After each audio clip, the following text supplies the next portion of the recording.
friend. Today we will discuss only two formula of Excel. First one is min, second is max. So these two formula is also very simple. So where we need only min or max formula.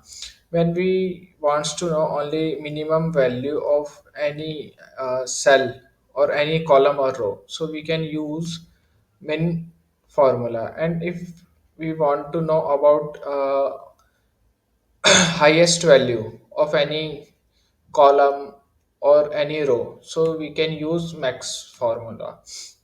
So these two formula is very simple. How we use this? First, we have to start with plus or equal to min, then select range. Let's assume we want acquisition cost, minimum acquisition cost of product. So we select only we will select this one whole row. Yes. Or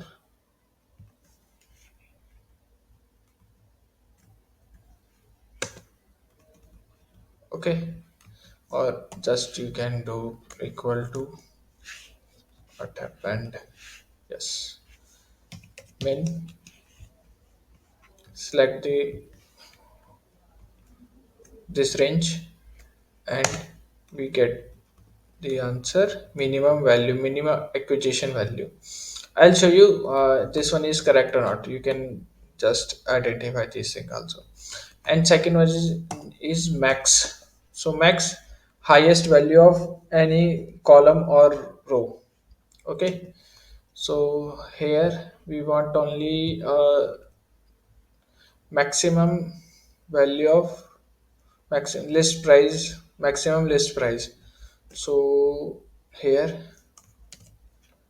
enter, we get 523 maximum value in list price. Okay, so let's check answer is correct or not. So first one is min, so we calculate min for the acquisition cost. So acquisition cost is here, you can see 56.6. So our answer is also same.